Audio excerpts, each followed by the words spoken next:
전주 덕진공원에 세워진 시비에 대해서 다시 이야기가 됐습니다.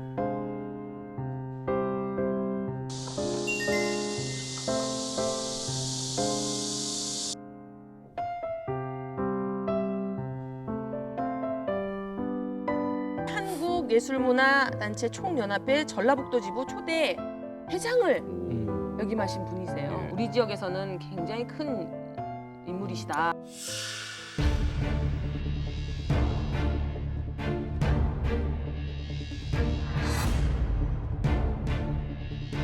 태평양상에 힘차게 펄럭이는 우길 승천의 깃발 아래 고요히 잠자는 아홉 장사의 영령이여.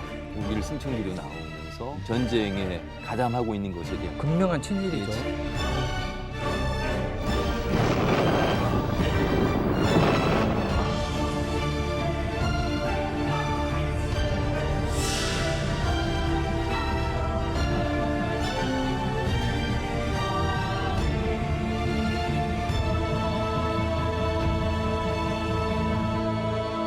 그래서 지금 이 부분에 대해서 논란이 많아서 김혜연 나와주세요. 나와주세요. 환영합니다. 전라북도 민족문제연구소 지부장을 맡고 있습니다. 근데 아니, 수백 편의 시를 썼잖아요. 예. 그 중에 4편 들어가 있습니다. 그거 몇 개 가지고 친일로 규정하냐 이런 얘기를 하는데 선친일, 후항일은 친일파 등재에도 싹 빠졌어요. 왜 그렇습니까? 1945년 8월 15일을 우리가 뭐 도둑처럼 왔다고도 하고 아닌 밤중에 시루떡 먹는 격으로 이렇게 얘기를 하잖아요. 1945년 8월 15일이 오지 않았다라면은 이분들은 그대로 갔을 거라는 거예요. 친일신을 쓰는 그 분위기 자체가 총칼을 들이고 써 해서 쓴 분이 있을 것이고. 이분들은 당대의 지식인들이에요. 무한이동하거나 이래서 친일의 길을 가는 게 아니에요. 지적 확신을 갖는 거예요. 김해강 시인의 그 4편의 친일시 중에서 지금 이게 시로 익힙니까? 이건 선동글이에요. 선동글. 그 영향력에 의해서 많은 사람들이 실제로 대동아 전쟁에 나가고 그랬단 말입니다. 프랑스 나치 협력자 청사하는 과정에서 언론인, 문화예술인, 지식인들에 대한 책임은 가혹하네요. 프랑스가 우리가 톨레랑스의 나라, 관용의 나라 이렇게 알고 있잖아요. 그런데 이런 관용의 문화에 기반이 되는 것은 이런 악에 대한 가혹할 만큼 철저한 응징, 정의가 뭔가에 대한 사회적인 합의가 기반이 되니까 조국 프랑스는 위세의 침입은 받을지었죠. 다시는 민족 반역자는 나오지 않을 것이다. 이런 자신감들을 우리가 가졌어야 하는데 우리 지나온 우리의 현대사는 전혀 그러지 못했다.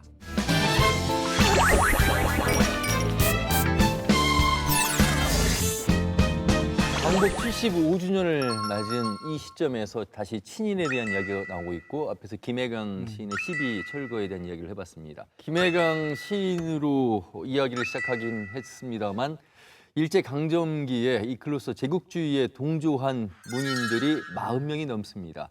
사실 뭐 지용쌤이나 저나 학창 시절에 이 친일 문화, 친일 문인들에 대해서 공부한 적 없죠. 그렇죠. 배운 바가 없죠. 2000년대 넘어와서 이제 그렇죠. 이야기가 시작된 거 아니겠습니까? 90년대 중반 이후로 예. 그때부터나 이제 우리 문단 물론이고 우리 사회 각 분야에 여전히 친일의 잔재 혹은 그 후손들이 기득권을 행사하고 있는 것에 대한 문제의식이 조심스럽게 표출되기 시작했던 하긴 거죠. 저도 중고등학교 다닐 때 서정주 시인의 시를 이렇게 외우는 숙제가 있고 이랬어요. 그래서 녹화협회에서. 공부했거든요. 네. 예. 왜 이제서야라는 이야기가 나왔긴 했지만 친일파들과 그 동맹 세력들이 우리 광복 이후에도 수십 년 동안 우리 사회 기득권 주류를 형성하고 지배 세력이기 때문에도 네. 그랬을 거라 생각해요. 오늘 좀 더 깊이 더 들어가서 이 부분을 좀 말씀해 주실 김해를 한 분 더 모셨습니다. 네. 만나보겠습니다. 김해 나와주세요. 나와주세요.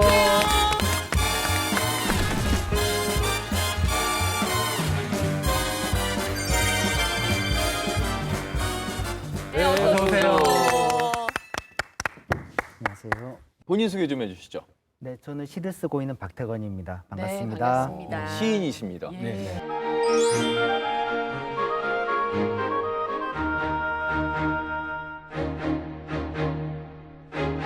앞에 김해강 시인의 시비 철거 논란 같은 시인으로서 선배 시인을 바라보면서 어떻게 좀 평가를 하십니까? 글쎄요, 김혜강 씨는 제가 연구를 많이 못해서 예. 그렇습니다. 하지만 이 자체가 문학적인 논의라고 생각이 들어요.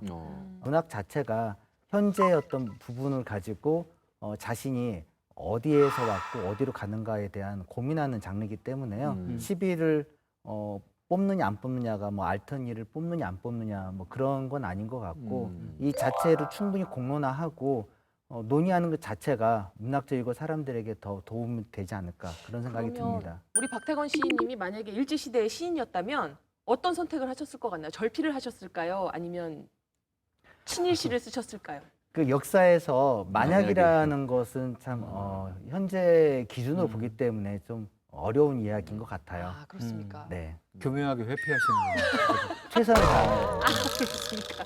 일본 제국주의에 뭐 도움을 준 시나 소설 뭐 이런 것들을 일컬어서 우리가 뭐 친일 문학이다 이렇게는 알고 있는데 약간 좀 선명하지가 않아서 친일 문학이란 정확하게 무엇을 말하는 겁니까? 창시 개명을 했거나 아. 아니면 일본어로 글을 썼거나 네. 아니면은 일본의 어떤 논리를 글로써 표명한 사람들 많이 얘기하는데요. 네. 또 크게 의미를 두자면 친일의 논리를 가지고 글을 쓴 사람을 친일 문학자라고 하는 게 좋을 것 같습니다. 네. 그런데 억압에 의해서 강요에 의해서 쓸 수도 있잖아요. 그렇죠. 예. 어느 정도의 억압이 있느냐 아니면은 본인 스스로 내재화해서 친일 문학을 했느냐 이것들을 그 당시 상황으로 봐야지 친일 작품을 썼기 때문에 친일 문학가다라고 얘기하는 것은 좀 약간 좀 어려운 부분이 있습니다. 근데 이제 그런 분들도 계시고 이렇게 고충을 겪으신 분들도 계시고 정말 노골적으로 적극적이고 반복적으로 네. 그런 친일 생각을 했던 친일 문학인들 대표적인 게 뭐 이제 이광수, 최남선 뭐 이런 네. 분들을 서정주 시인 그리고 네. 채만식 네. 선생도 제가 알기로는 네, 친일 작가로 알고 있는데 전북에서 대표적인 친일 문학인으로 이제 서정주 시인하고 최만식 작가를 꼽고 있는데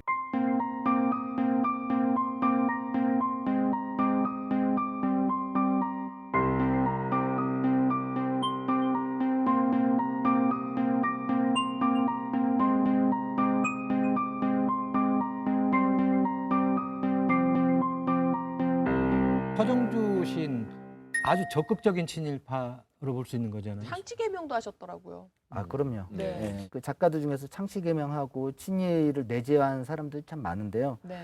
대표적인 걸 하면 43년도에 항공일해라는 작품이 있어요. 아마 날고 싶구나, 날고 싶어, 어린 숨 푹푹 내쉬어 이렇게 아름다운 시예요. 네. 그런데 일본의 공군 뭐 이런 기념일을 기념으로 하는 그런 시라는 거죠. 찾아보면. 아. 그 마스이오장 송가 네. 이런 시들도 그렇고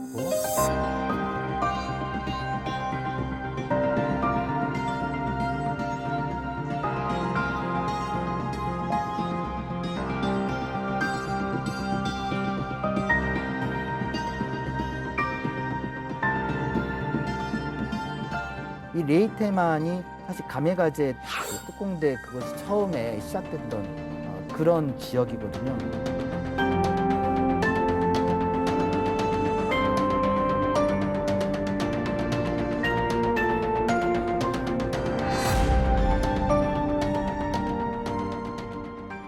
그대는 조선의 경기도 개성 사람 뭐 이런 부분 나오는데 임재웅이라는 가미가제로 끌려간 사람 이야기예요. 네. 이 조선 사람 사람이군요. 예. 예. 이 사람을 칭송함으로써 이렇게 조선 사람도 일제 이렇게 협력하고 이게 가미가제로 된다, 위대하다 이런 걸 이야기하는 아. 대표적인 친일 작품인데 문제는 이 사람이 정말 자유발적으로 네. 가미가제를 갖느냐 이 부분인 거고 일제는 이 서정주의 마스이 오장송가를 기점으로 해서 개성에서 장례식을 여는 거예요. 3,000명 정도의 조문객들이 와서 이런 사람들이 이렇게 위대하게 죽었으니 영웅시하는 거죠. 그렇죠. 우리도 함께 나가 보자 이런 건가요? 더 큰 문제는 이 분의 어머니도 네. 그래서 항공기 만드는 공장에 가서 여공으로 일하고 네. 여동생도 근로보국대로 끌려가고 일제 선전전에 온 가족이 그러니까 나쁜 거죠. 서정주의 이 시 때문에 네. 이런 부분이 근데 생긴 이 겁니다. 방금 말씀하신 그 가미가제 특공대에 관한 시들이 여러 편 있는데요.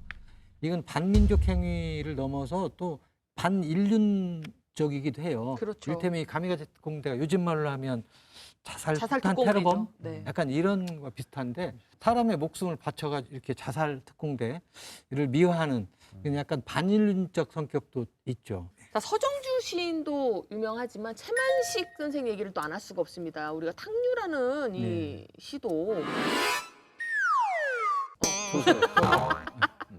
이제 밑점이 드러나고 있어요. 네. 네, 채만식 선생을 또 얘기 안 할 수가 없는데 이 탕류라는 소설도 우리 또 네. 국어 시간에 달달달 또 외우지 않았습니까? 네. 예. 어떻게 하다가 이분이 이렇게 이런 친일을 하게 되셨는지 또 궁금하거든요. 최만식 작가는 사실 우연한 기회에 친일로 돌아선 분이세요. 그러니까 탕류라든지 태평천하라든지 이 작품들을 보면은 네. 일제가 우리나라를 어떻게 한마디로 식민지화 하려고 했는가 그 의도를 정확하게 간파한 사람이거든요. 그랬는데 우연한 기회에 자기가 어떤 엽서를 받았어요. 네. 어떤 친일 관련한 어떤 협회에서 보낸 엽서였고 물론 그 모임에 참가하지 않았는데 유치장에 들어가서 구류를 살다가 그 엽서가 집안을 뒤지다 보니까 나온 거예요. 예. 네. 그러니까 이 사람은 우리 친일 작가잖아 해서 풀려난 거예요. 아. 그래서 친일의 한마디로 이득을 좀 확인을 하고 나서 그럼 이쪽으로 한번 가볼까? 우연한 기회에 네. 그렇게 가는. 얼떨결에 친일이네요. 처음에는 얼떨결이었는데 나중에는 계속 그런 특강 오면은 좀 가고 뭐 이러면서 또 워낙 가난하다 보니까 그러면 채만식 시인은 어떻게 친일을 했는지 좀 알 수 있을까요? 아름다운 새벽이나 여인전기 이런 작품들을 쓰게 되는데요. 이 여인전기라는 작품이 이 일본 어떤 그 침략 의도하고 연결되는데 총우부인이라는 개념이 있어요. 네. 그 당시만 해도 모든 인력과 물자들을 전쟁으로 넘어가면서 예. 그러면은 남아 있는 건 뭐죠? 그 아녀자들이에요. 어린아이들과. 그러면 엄마들이 뭐 해야 하냐? 엄마들도 이걸 지지해 줘야 한다. 아들의 그 전사장이 오면은 잘 죽었다. 조국을 위해서. 이런 게 어떤 어머니상으로 만들어지는 거예요. 그걸 강요하는 거죠. 이런 모습들을 보여준 게 여인전기 이런 거거든요. 네. 상당히 일제의 어떤 논리에 참여하는 작품들을 안타깝게 쓰게 됩니다.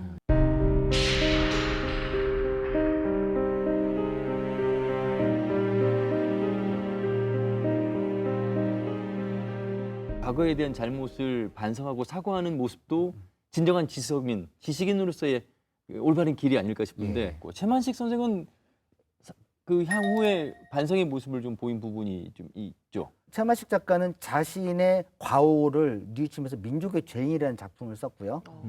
또 말년에는 소년은 잘한다라는 중평 소설을 써요. 이 소년 잘한다라는 작품이 그 만주에서부터 기차 타고 쭉 오다가 한마디로 부모가 다 잃고 익산에서 이제는 오누이가 내리거든요. 그러면서 여관에서 친일하다가 미군정에 붙어서 일하는 그런 사람들 모습도 보고 우리나라 민족의 미래가 어떻게 될 것인가를 고민했던 이제 그런 작품들을 쓰게 되고 또 정말 우리 것이 무엇인가 생각하면서 심청전이라는 것을 새롭게 쓰게 돼요. 이게 바로 한마디로 문학의 지점이라고 보는 거예요. 네. 문학은 해답이 있는 게 아니라 해답을 찾아가는 거거든요. 이게 작가가 성장하는 과정들을 저는 채만식 작가한테는 본 수 있는 반면에 서정주 작가는 너무 좀 아쉽죠. 끝까지 사과나 반성을 하지 않은 서정주 시인에 대해서 사실 그 인터뷰 내용이 들어가 있잖아요. 네. 쓰라는 대로 쓸 수밖에 없었고 모든 정보가 차단된 상태에서 해방이 그토록 빨리 오리라 생각한 사람은 아무도 없었던 것이다. 사실 이 영화 암살에서 네. 이정재 그렇죠. 이제 배우가 사용한 이야기이기도 합니다만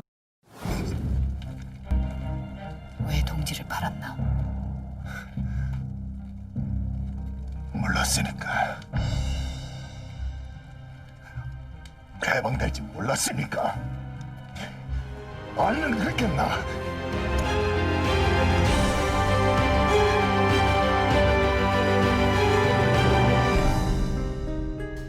지식인으로서 어쩔 수 없이 그동안의 그 시대적 상황이 그렇게 갈 수밖에 없었다고 인지한 것도 오류이긴 합니다만 끝까지 그 부분을 인정하지 않았던 부분의 이 대사가 이 인터뷰가 참 가슴이 아픕니다.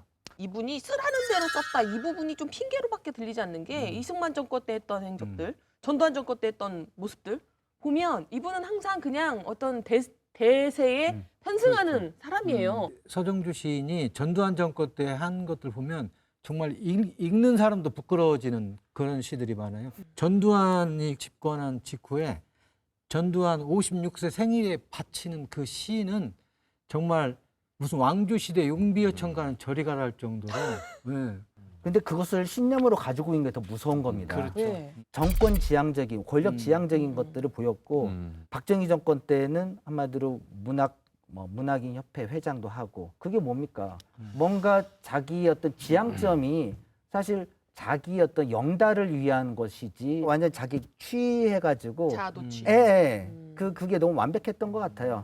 그래서 절대 자기에 반성하지 않는 우리가 얘기한 이런 친일 문학인들이 자신들이나 혹은 그 후학들, 제자들이 그걸 옹호하는 논리가 친일 행각을 옹호하는 논리가 이른바 이제 상황 논리잖아요. 네. 당신은 어쩔 수 없었다, 뭐 위협받았다, 뭐 부득이했다, 이런데 이제 그런 논거들이 별로 설득력이 없는 게 실제로 그 시대에 같은 동시대를 살면서도 일제에 저항했던 그래서 고난을 마다하지 않았던 그런 문학인들도 많이 있잖아요. 그렇죠. 실제로 친일했던 문학이 별로 없어요. 네. 근데 그 사람들이 유명한 사람들이고 문제가 되기 때문에 이렇게 널리 알려진 거지. 네.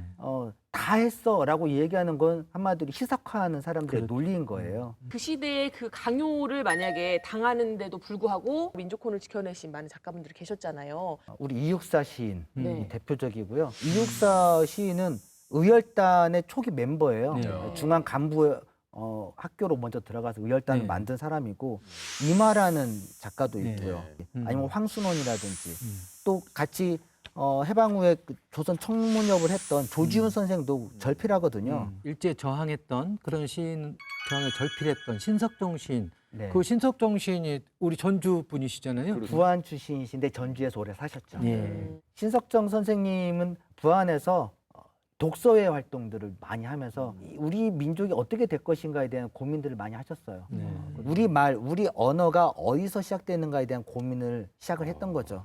이게 한마디로 친일문학을 했느냐 하지 않았느냐 그 가장 큰 차이가 여기서 나온다고 생각이 들어요.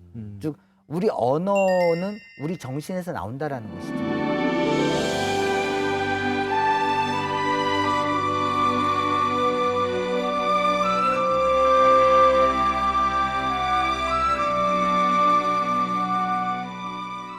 일제에 저항한다는 것이 꼭 저항시를 써야만 되는 것이 아니라 절필하는 것도 저항 아니겠습니까? 네, 신석정 시인은 창시개명도 하지 않았고요. 그리고 친일 그 잡지라고 유명한 국민문학이라는 잡지가 있어요. 네. 거기에서 청탁서가 오니까 그걸 찢어버렸습니다. 음. 거기다부터 절필하고 세 번째로는 동네에 아는 그 면서기가 그 징용장을 가져와서 이거 우리 청년들 오라고 하는데 어떻게 하냐. 네. 그랬더니 그거 빨리 찢어버리고 너 도망가라. 네. 아예 그냥 그 관공서 문서를 폐기시키는 네. 그런 일까지 하신 거죠. 그런 의미에서 신석정 선생을 좀 높게 평가를 하신 것 같습니다. 네, 중요한 것은 침묵할 때는 아는 것이 중요하다고 생각이 듭니다. 비트겐슈타인이라는 유명한 독일 철학자가 한 말인데요. 말할 수 없는 것에 침묵해야 한다. 즉 어떤 형식으로든 문학에 대해서 이야기하면은 그것을 곡해하는 경우가 생기거든요. 그것을 이용하는 사람들이. 절필하신 분도 계실 테고 또 다른 방식의 어떤 저항들도 있었을 것 같거든요. 문학의 그 표현 중에서 반어법이라는 게 있습니다. 네. 네. 이게 상당히 이제 고급 기술인데요. 네. 친일 문학처럼 보이는데 알고 봤더니 아이러니와 반어를 써서 했던 작가들도 있었고요. 윤도기 시인처럼 이 아름다운 그 문학을 꼭꼭 간직하고 그걸 처필로 몰래 간직했던 분들도 저는 저항이라고 봅니다. 중요한 것은 어떤 식으로 썼느냐가 아니라 어떤 방향을 바라보고 그것들을 이야기했느냐가 중요한 거거든요. 어려운 일제 강점기 같은 시대를 살았는데 서정주와 최만식 또 신석정 우리 지역 안에 대표하는 문인들 왜 이렇게 삶이 달랐을까? 어떤 부분이 차이라고 보십니까? 가장 큰 것은 사랑의 방식인 것 같아요. 예. 자기가 이 문학과 사람들을 바라볼 때 어떠한 사랑의 방식을 가지고 있느냐. 서정주 시인의 어떤 사랑의 방식이 자기 자신만을 바라보는 그런 거였다면은 신석정 시인이나 가람 선생의 사랑의 방식은 민족을 생각했던 방식인 거고 또 부끄러움을 생각했던 방식이기도 하고요. 근데 가장 중요한 건 지향점이에요. 그걸 저는 사랑의 방식이라고 이해하고 싶습니다. 예. 선생님 혹시 수업 있으세요? 저 듣고 싶어가지고. 하실래요? 아니 그런데 우리가 이제 서정주 시인 이야기를 좀 했었는데 그 서정주 시인의 그 호를 딴 미당문학상이 있었잖아요. 지금 제가 최근에 없어진 걸로 알고 있는데.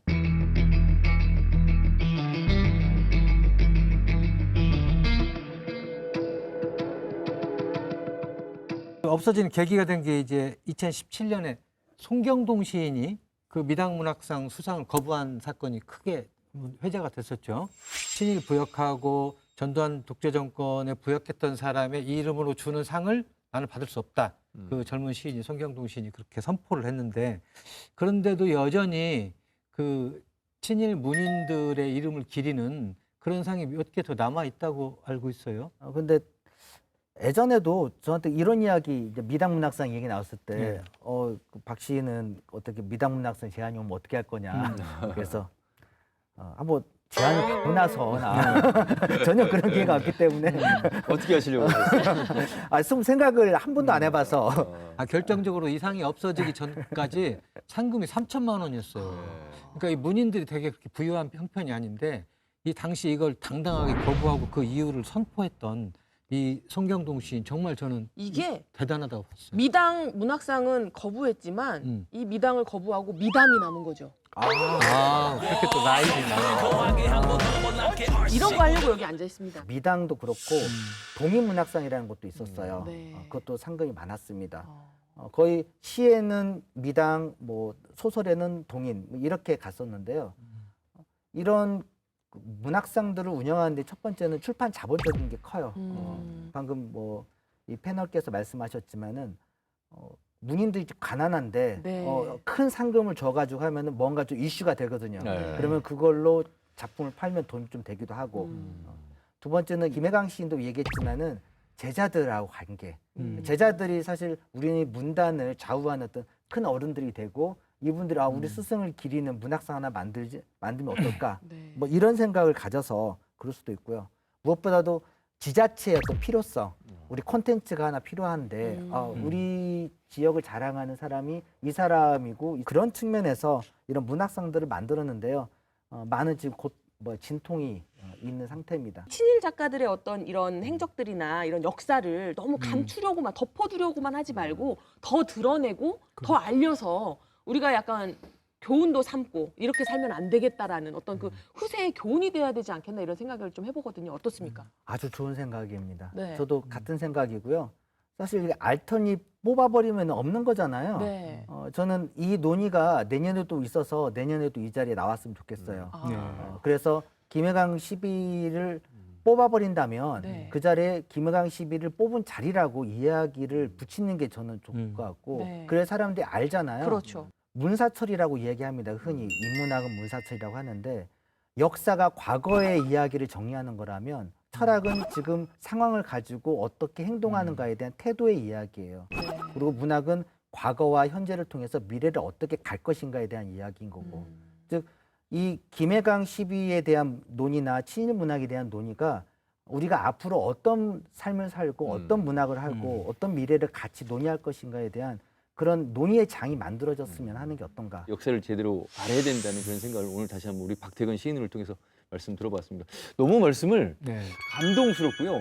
감사하다는 말씀을 선생님, 드리고 싶어요. 60, 70, 한 100년 뒤에 태건상이 있지 않을까 문학상에 저는 그렇게 한번 예상해 봅니다. 상금은 상금은 중요하지 않습니다. 상금이 중요하죠. 이런 프로였군요. 원래는 유산을 가지고 기금을 조성해서 거기 나오는 수익으로 해마다 상을 주는 거죠. 많이 후세들을 위해서 많이 좀 벌어주십시오. 많이 벌고 하셔야 돼요. 아유, 정신이 하나도 없네요 지금. 끝으로 우리 시청자분들께 한 말씀, 좋은 말씀 부탁드리겠습니다. 예, 오늘 그 뜻깊은 자리에 불러주셔서 감사하고요. 친일 문학이라는 게 있는 게 아니라 친일 문학을 생각하는 사람들이 있다고 생각이 됩니다. 끊임없이 생각을 통해서 사유와 그다음에 개념이 바뀌는 거니까요. 우리가 이 기회에 어떤 인식을 하느냐, 그게 제일 중요하지 않는가 그런 생각이 듭니다. 너무 좋은 말씀. 오늘 말씀 잘 들었습니다. 고맙습니다. 고맙습니다.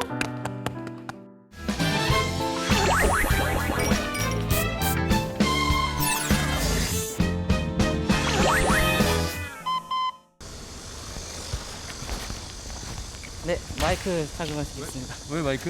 어디 가는 건데? 왜 이러는 거야, 신 PD? 저번에 수다 꼴찌 하셨잖아요. 네. 벌칙입니다. 아니, 꼴찌해서 수다 꼴찌 마셨잖아요. 꼴찌 해도 맛있어요. 또? 맛있어요. 아, 이거 무슨 수다 꼴찌예요? 벌칙이 아닌 거예요. 벌칙탕이 아니지. 바로 수다탕. 아, 진짜 수다 꼴찌 벌칙을 이런 식으로 제작진이.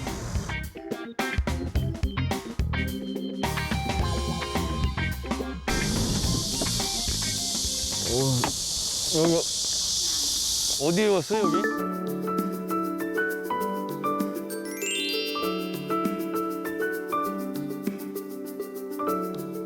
야, 이렇게 또 와보게 되네. 안녕하세요. 반갑습니다. 네, 반갑습니다. 예, 이시스타에서 나왔어요. 아, 그래요? 예. 석정 시인님이 늘 좋아하셨던 이 문자가 예. 바로 지제, 지제. 고산, 유수. 뜻은 높은 산과 흐르는 물에 있다. 신석정 선생님은 자연처럼 살고 싶어 했던 그 지조가 이 고산과 유수의 글귀에서 좀 드러나는 것 같습니다.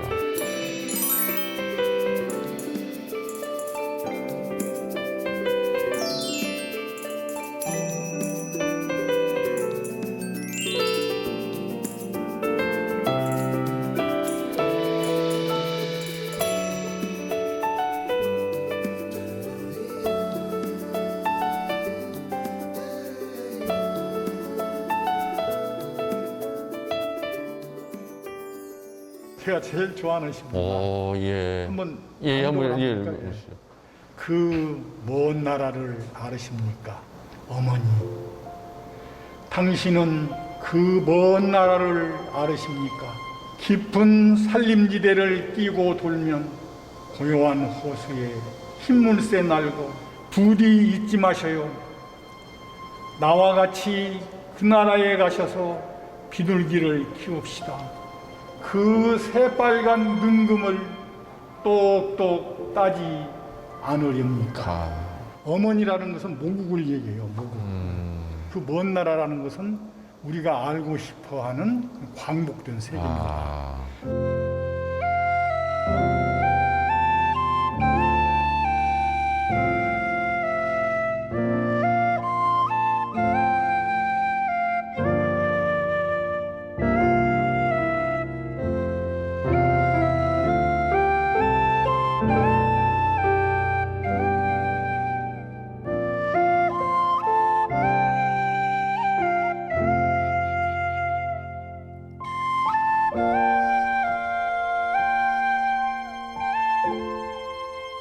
창씨개명을 하라고 경찰서에서 여러 차례 불렀지만은 강요를 하니까 피해 다녔어요.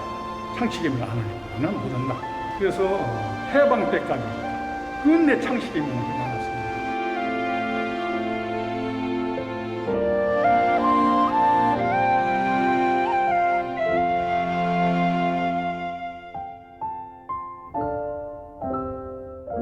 (43년) 이후에는 없습니다. 없어요.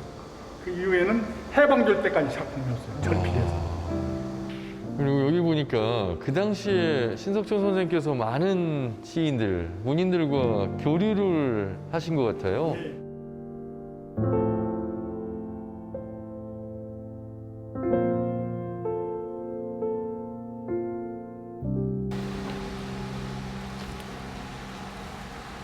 이야, 이게 편지입니까? 예. 이렇게 많은 68년도에 주고받은 편지. 석정 시인님은 하나도 버리지 않고 꼼꼼하게 이렇게 다 모아두셨어요. 이야. 어떻게 해서 만나신 겁니까? 선생님으로 제자로 만나셨잖아요. 석정 시인님이 전주고등학교에 근무하시다가 예. 군사 독재 정권에 언제나 비판적이고 협조를 안 했습니다.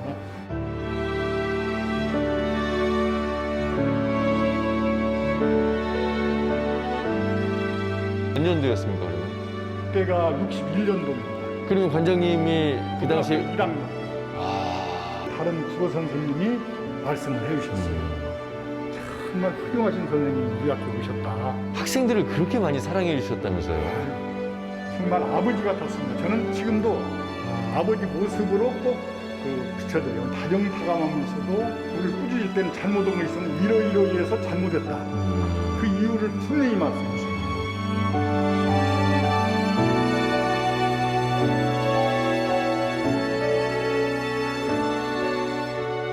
인간은 삶을 따로 보고 시가 따로 아니라 언제나 삶 속에 시가 있고 시 속에 우리 인간의 아름다운 정서가 있었어요. 네. 어찌 보면 참 대단하신 분 같습니다.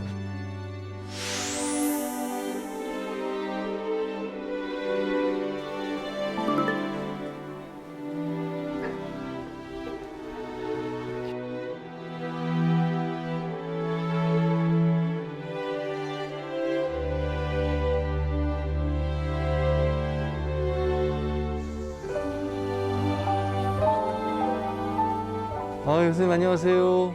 아유, 야, 신석정 선생님이 사셨던 옛집 그대로입니까? 예, 그대로 원형이 유지되고 있습니다. 아,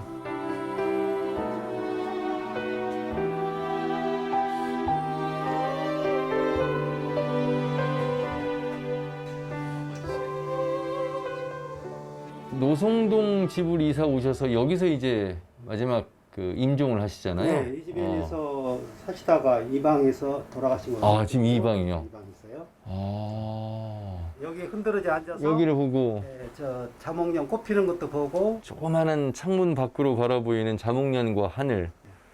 이게 아마 가장 추억에 남았고 떠올렸던 모양이에요. 시인님이 꽃과 나무를 무척 좋아하셨대. 가꾸는 것도 즐겨하시고. 그래서 우리가 이제 목가 시인 뭐 네, 이렇게 목가 부르기도 시인. 하는데.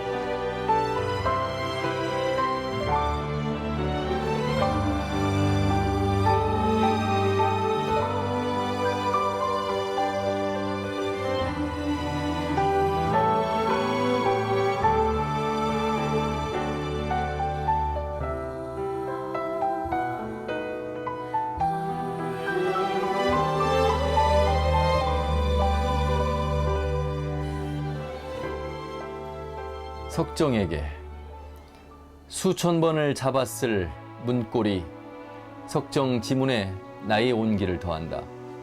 수만 번을 넘었을 문지방에 나의 무게를 넘기며 나는 작은 석정이 된다.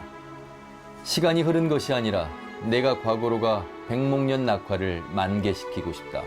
돌탁자에 앉아 잔을 드는 석정이여, 청구원에서 비사볼 조사로 온 태산목이 당신만큼 커 태양이 되었습니다.